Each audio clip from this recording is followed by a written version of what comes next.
So Mason wanted to know, what are the Green Party's lobbying efforts like? Is the Green Party lobbying currently elected officials to support green values, even if they're not party members?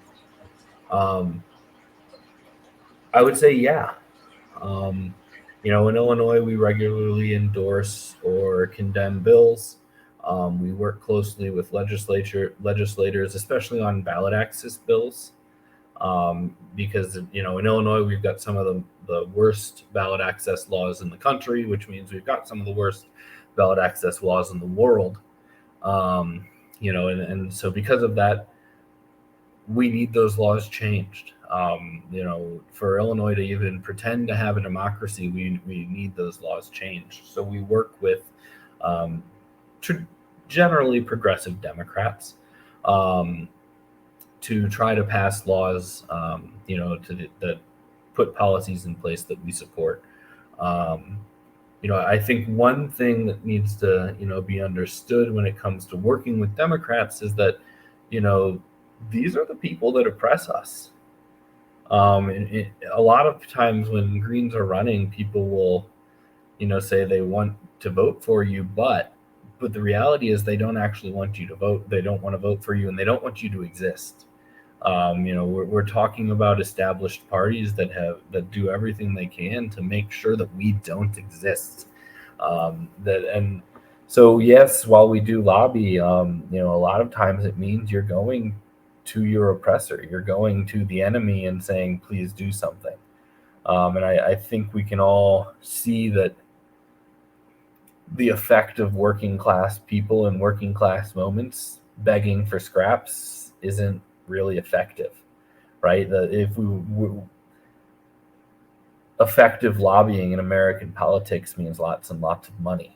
And as a grassroots party, as a party that doesn't take corporate contributions, as a party that doesn't, for the most part, take PAC contributions, we don't have a lot of money to bribe public officials to do what we want.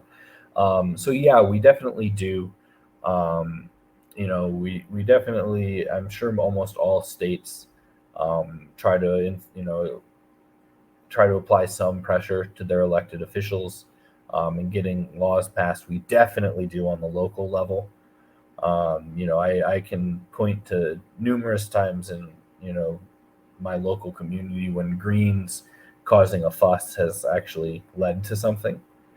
And it could be as simple as, when I was a community organizer and the public works wouldn't help us with a trash cleanup, right? Just by threatening to take the trash to city council on the next Tuesday, all of a sudden we were told exactly where to push the trash, and they made damn well sure to pick it up before city council meeting so we couldn't take it, right?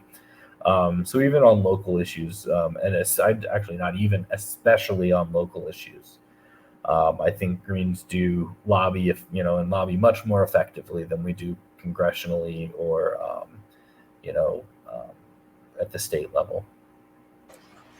Yeah, I'd agree. We have a similar experience that actually just happened in the past week or so. I live in Pittsburgh in Pennsylvania, and our local Pittsburgh Green Party was one of the major organizers for a local ordinance in our county. And what happened was fracking and petrochemicals are really growing in our region, and it's a big deal. There's a lot of people that are speaking out, and it's a big issue. And fracking is allowed everywhere in our county, including in our county parks. And there was concern that some drilling companies were looking into doing more fracking in our local county parks, right next to residential neighborhoods. And so, there was some concern about that, and people wanted to push back and say, hey, we don't want this here. We don't want, at a very minimum, don't want it anywhere near our schools and our homes and things like that. But a lot of people want an actual full ban on the fracking because it's just a bad practice in general for our health and the environment. And our county government has a county president, essentially, who is a Democrat, and the county council, kind of the legislative body, is like supermajority Democrat, and they have long supported oil and gas and fracking and fossil fuels and all these things. And they can't blame it on Republicans because it's all them, supermajority, right?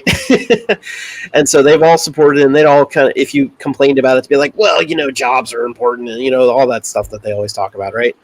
And so the Green Party was one of the major organizers to support lobbying to get an ordinance passed that would ban fracking in the parks in the county, to make sure that they at least left public lands alone. And of course, we eventually want a full ban as part of the Green New Deal to just move away from fossil fuels in general.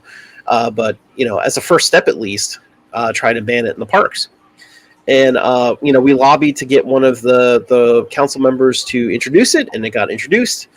And then when there was debate on it, we organized and got a bunch of folks from different organizations in the area to come out with greens to the county council meetings and to push them, and to use every single slot during the public speaking period to go up and say, vote against fracking, vote against fracking. And it put so much pressure that it flipped a few of those Democrats, and they voted to ban fracking. And the Democratic president vetoed it and said, no, we're going to have this anyway. And so the Greens, again, organized and said, no, we're going to overturn your veto. And they put so much pressure that they overturned the veto. And so we have a ban on fracking. And that was led by Greens. So, yes, we do lobby, and we do influence, and we do win things, especially at the local level, where you can really have a lot of influence and pressure. But, just because of how rigged the system is, you don't have as much influence when it comes to state and especially congressional matters, because you got to have big bucks to do that, right? They don't pay attention if you're not coming with millions of dollars from fossil fuels or whatever. And that's just part of how the system works. So we can and should lobby when it's possible, but we should also understand that to change the system, we don't want to be always just begging our oppressors. That's essentially the Democrat approach. We want to create real democracy, and that's going to start from local levels. Changing the system from local levels, establishing our own democratic structures to make those decisions and organize ourselves. And I think we also need to expand, and we get deep, we get into that. We'll get into this kind of stuff in our 101, right? our organizing 101.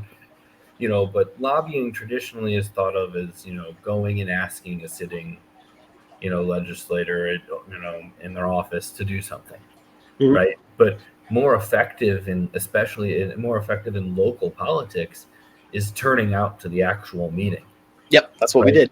Is showing up and making them, potentially take a vote against the majority of people in the room, and then having to hear about it in real time as the crowd gets, rowdy. Garrett lives in Pittsburgh, a much larger place than I do. I live in central Illinois in like a mid-level town of 100,000. But in my town of 100,000, if you show up with a dozen people, you're probably half the crowd, at least, at a city council meeting. Yeah. If you show up with 50 people, they can't fit you in the city council. We're now overflowing outside the room, and it's really hard for a local official to just blow that off. They may not vote with you, but they will have to at least give some, acknowledgement to what's happening. Right. I've lost votes. I remember losing a vote at my campus senate, which was student government plus teachers. Where they literally said, we've never had so many people come out and oppose something, and then they passed it. And it was all about giving a colleague the benefit of the doubt that they weren't a malicious shill, and they were a malicious shill, but they didn't want to call them that. And in the end, afterwards, one of my professors apologized to me for his vote and said, I just, I had to trust my colleague. And he said, how can I make it up for you? And I said, sign your union card. Because the faculty was unionizing, and he hadn't signed yet. You know what he did right then and there? Signed his union card because he felt guilty for stabbing us in the back. So, if traditional begging, which is what we call lobbying, doesn't work, local government is still very susceptible to small numbers applying large pressure. So, yep, they don't like a fuss. No.